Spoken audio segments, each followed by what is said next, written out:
Hey guys, it's brother Paul here. Super frustrated today. He thinks it's funny.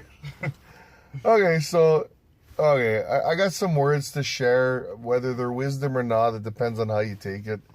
Me and Dennis are talking about how the body of Christ handles things, and the types of things that we struggle with every day, and without naming any names, all of us go through this, so I shouldn't have to name anybody. That's not what I mean.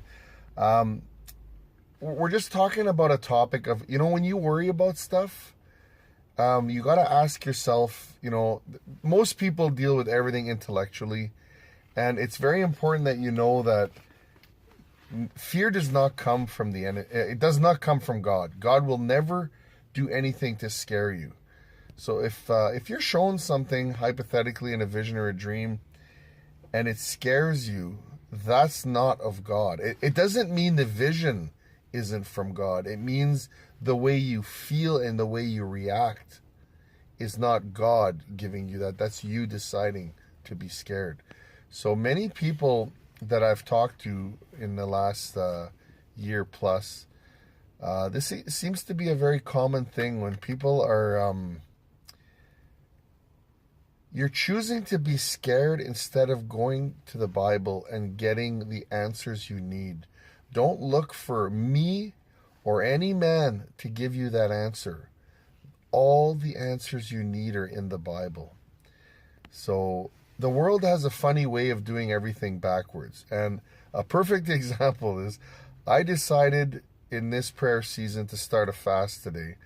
And for me, and I'll admit this is my testimony, I feel that my latest attack, and it took me a while to realize it, but I started getting cravings out of nowhere. And I don't look it anymore, but there was once upon a time when I was a very serious dieter and I used to work out a lot, and I was a younger man and with different aspirations in those days. But lately, for those, again, that may or may not know this, when you're fasting, the clarity of mind you have in your prayer is incredible.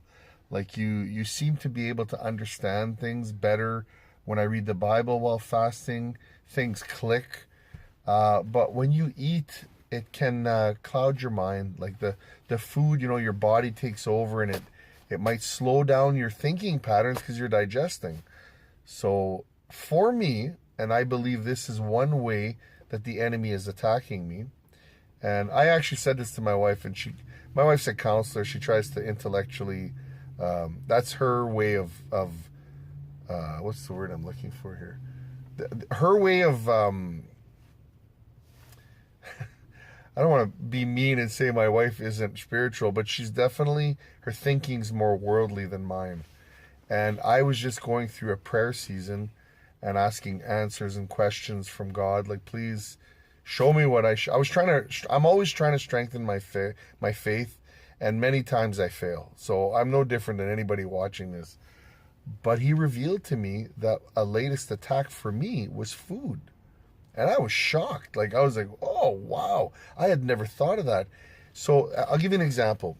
About a year and a half ago, when I was really, really going hardcore through the Bible with a study guide, and I was really taking it pace by pace, day by day. In that season, I never allowed myself to eat. I would wake up and I would read until my hunger overtook me. But I used to pray before I read, and then when it just got to the point I couldn't handle it anymore, then I would say this is where I end my fast, and then I would go eat. And over a year and a half, I got really good at it. But I fell off the wagon. I stopped doing that for distraction of having children and activities and many other things that we put sometimes ahead of our prayer life.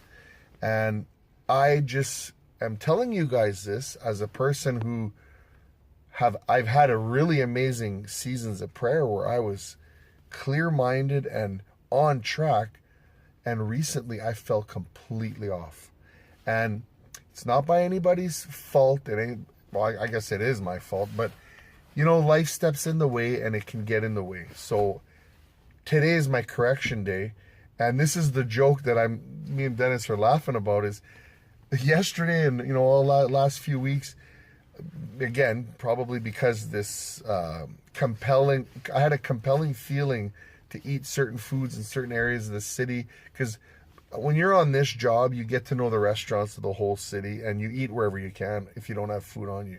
Well, today I pick a day to start fasting, and we're on these long breaks. I gotta stay in this area, don't worry about it. And there's all these amazing restaurants around, but the thing is, because I'm fasting, I'm like, anybody that's fasted knows how this feels. You're like on edge. You're like, I don't want to say that I'm hungry right now because I'm drinking coffee, I'm having liquids, but you're on edge, like, oh man, like, why isn't this, why don't we get these breaks when I can actually eat? So anyway, it's not, this isn't really an important topic. I just thought it was kind of funny, and I figured I'd share it. So anyway, guys, have a great day from Brother Paul and Brother Dennis, as usual, shy. And have a great day, guys. And who knows? Maybe this will help somebody else to know that we're all going through the struggle together. So love you guys. Talk to you later, and to the next video. Bye.